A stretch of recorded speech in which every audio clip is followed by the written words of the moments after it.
Butterfly class 5-এর আমরা আজ page number 28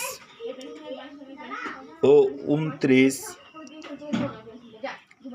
activity 6 ও activity 7B করতে চলেছি।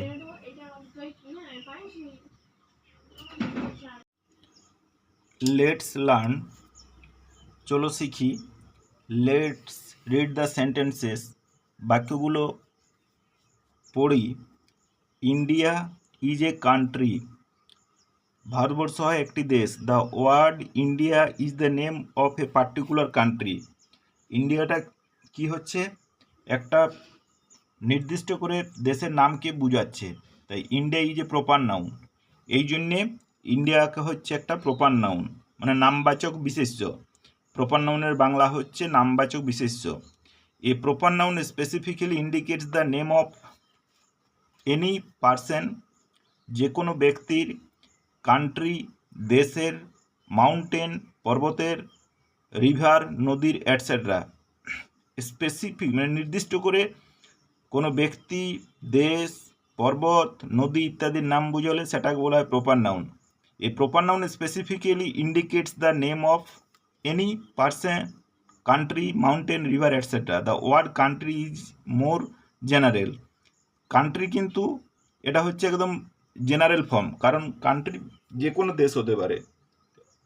কান্ট্রি শব্দটা country, the word country is a common noun, তাহলে কান্ট্রিটি কি হলো কমন নাউন।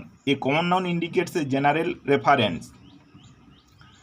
এরপরে চলো তোমাদের অ্যাক্টিভিটি 6টা দেখিয়ে দিই। Let's classify the following words into common nouns and proper noun. আমাদের কি করতে হবে, এখানে অনেকগুলো শব্দ দেওয়া আছে, নাম দেওয়া আছে, তো এই নামগুলোর মধ্যে কোনগুলো কমন নাউন আর কোনগুলো প্রপার নাউন সেগুলোকে পৃথকীকরণ করতে হবে, ক্লাসিফাই করতে হবে। কি কি আছে দেখো, পিঙ্কি, পিঙ্কি তাহলে একটা মেয়ের নাম, স্পেসিফাই করা আছে, তাহলে এটা কি হবে প্রপার নাউন। রবি, এটাও হবে, রবি একটা ছেলের নাম, এটাও প্রপার নাউন। সুজ T11, T11, এটাও হবে proper noun. Mother, a mother মা, মা কি নির্দিষ্ট বটে, মাটা মানে নির্দিষ্ট না, এটা হচ্ছে কমন নাউন। তাহলে আমি জাস্ট কমন নাউনটা বলে দিচ্ছি কোনটা কোনটা আসছে। MOTHER, mother. রাকেশ, রাকেশ এটা হবে প্রপার নাউন। কল্পনা, এটাও হবে প্রপার নাউন। কলম্বিয়া, এটা হবে proper noun. India proper noun. USA proper noun. Haryana, Haryana এটা হচ্ছে একটা প্রপার নাউন। ক্যালিফোর্নিয়া, এটাও প্রপার নাউন। বরুণ, বরুণটাও প্রপার নাউন। আর ওসমান, এটাও হচ্ছে প্রপার নাউন। স্পেস হচ্ছে কমন নাউন।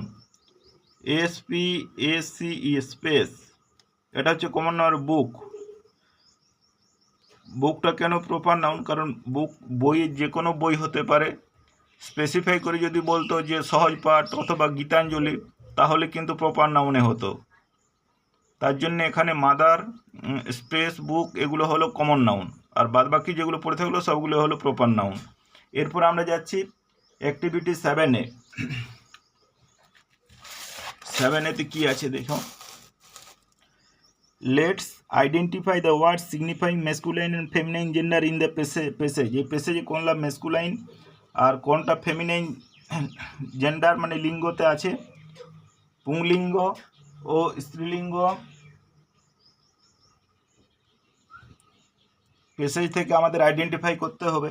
তো once upon a time there lived a powerful king, এই যেটা ব্লু কালার করে দেওয়া আছে এটা হচ্ছে একটা জেন্ডার, জেন্ডার কিং, কিং কোন জেন্ডার, মেসকুলাইন।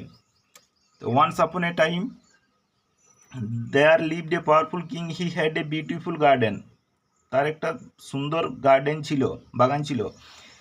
ইন ইট, এটাতে there were flowers trees besides a lake.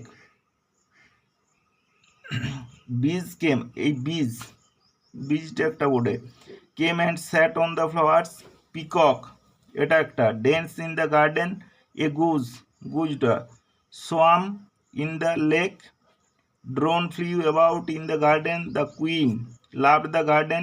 In the evening she sat there and watched the peahens, peacock peahens picking at the grains. A gander tractor glided on the water. রাজহংসীগুলো জলে ভেসে বেড়ায়, glided মানে ভেসে বেড়ানো, on the water. তাহলে এখানে দেখো, right the masculine gender with the corresponding feminine gender in the table. One is done for you, একটা করে দেওয়া আছে। masculine gender আছে কিং, ফেমিনাইন সেটা হচ্ছে কুইন। এরপর আমরা কি কি পাচ্ছি দেখো পেজটার থেকে, পাচ্ছি আমরা ড্রোন, DRONE, ড্রোন হবে বি ডবল ই।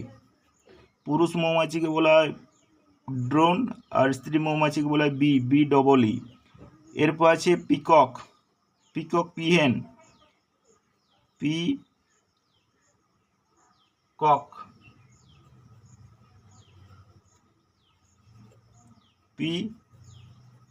হেন। আর একটা আছে তোমার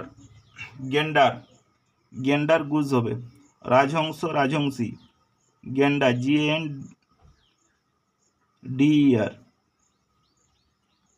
GNDER, গুজ GOOAC। তাহলে এখানে কি পেলাম পেশাইটার থেকে, king queen, drone bee, peacock peahen, gander Goodge.